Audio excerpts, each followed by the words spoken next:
Just want to remind you how not racist Donald Trump is. We know he's not racist because he told us. And here he is. He is on the White House lawn. And it turns out he is one of the least racist people in the world. I am the least racist person there is anywhere in the world. When conmen, who I've known almost all my business life, because I had to deal with them, unfortunately, in New York. But I got Pause it for 1 second. Now, he was talking about, he's known Al Sharpton almost all his business life. Now, I thought he had said, if you didn't hear the Sharpton, that almost I've been the least racist person for almost my entire business life, because there was that little thing where they had to get 2 consent decrees from the Department of Justice for stop being so racist in your housing policies. Yeah, we didn't have Barr there at the time. Right, we had no idea. So with him, Al Sharpton. Now he's a racist. He's a racist. But when people, let me explain to you.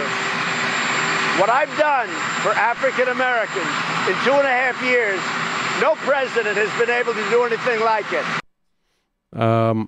There you go, African Americans.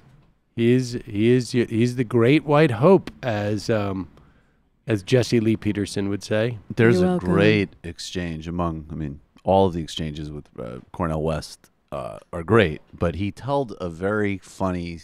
Rogan asked him if he ever met Trump. And he said that he did meet Trump briefly, I think, in the 80s or early 90s at some show in Las Vegas. And Cornel, he threaded basically a broader argument about what patriotism is and immigration and the black experience. But he just had a very funny rundown of how excited Trump was to be in a room of black people because it made him feel cool.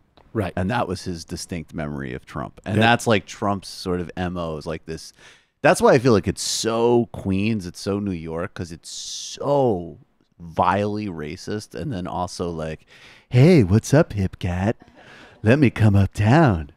Cornel West really explained that well. Pass the watermelon, mo effer. No, but it would almost be like Bill O'Reilly doesn't get it. He doesn't get it. These are my cats. Look, here is Donald Trump explaining a little bit more. Because the African-American people have been calling the White House. They have never been so happy as what a president has done. The African-American people have been calling the White House. I'm not sure how that works exactly. Is it that party app? Is there a party app? Where everybody lines up. But there it is, Donald Trump, the least racist person. And this is relevant because it will, there's a couple of polling out today. Now, look, who knows, right? We don't know this stuff. But there is indications that this is going to hurt Trump. This seems to be the game plan. And he's going to keep looking for these opportunities in which to basically string that racist flag up. There was no doubt, right, that in 2018, the hardcore racists just didn't show up. Republicans had a better turnout than they've had in the past. Democrats had an even better turnout than they've had in the past. Donald Trump will motivate those people to come out. However, there's 2 data points that I want you that I've seen. One is a report that, for whatever reason, this explicit of racism is turning off, and Trump is beginning to lose non-college educated white women. No, I didn't start anything with the wife. And I'm not quite clear what it is that why all of a sudden this racism, but people suspect that it may have something to do with the kids, but the racism in and of itself seems to be so blatant. The non-college white guys, they're all in. this motivates them to vote. Not all white guys. No, non-college. I'm less non-college triggered white guys. by the white guys Whatever. than the non-college educated. Not all Just white be guys, careful. not all non-college. I'm talking in broad strokes. Not all, not even probably the majority of non-college educated white women are moving to Trump because of this. But it's significant enough of them that it's problematic for Trump. Simultaneously, there is some polling that is showing that the voters who did not come out in 2012, who came out in 2012 but did not come out in 2016 for the Democratic candidate, may very well be motivated by this explicit of racism, right? Like, I can tell you that, do you remember Mike who worked downstairs here?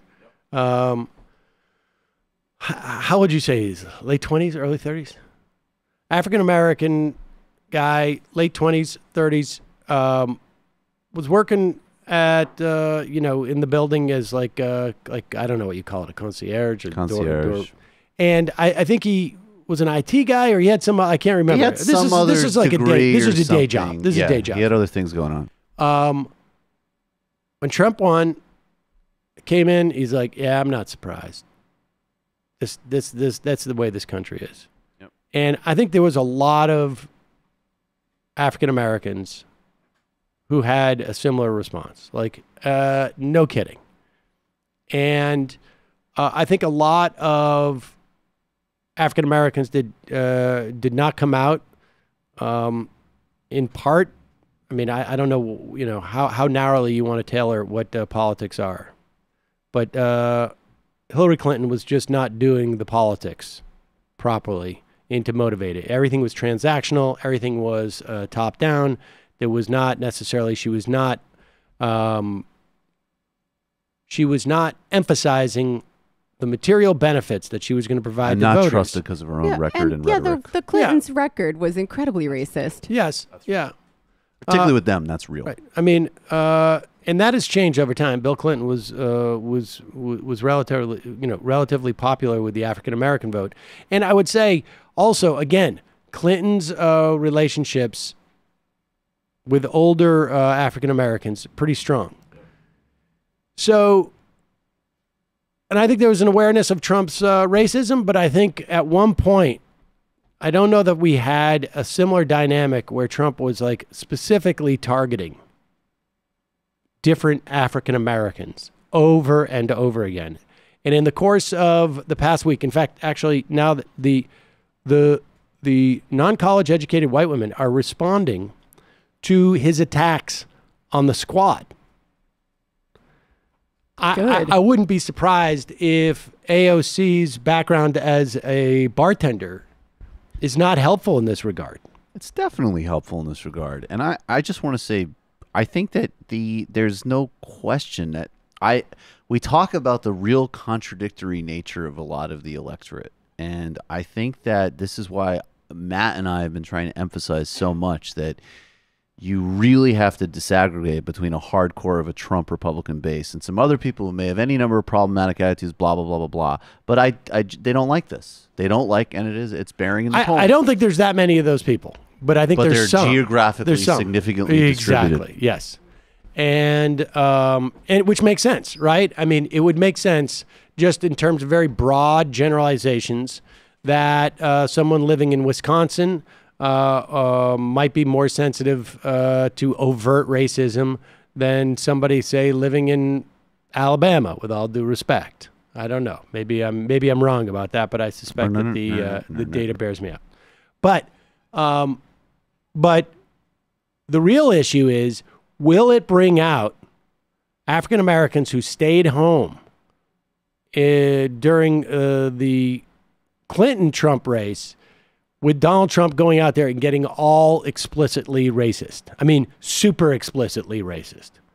And so we'll see. At the end of the day, this stuff is just sort of, I don't know. I don't want to say it's masturbatory, but I mean, that's part of why we do this, is just to sort of give you a sense of where we think things are. But at the end of the day, it's not going to make that much of a difference unless people get out there, organize, mobilize. So do that.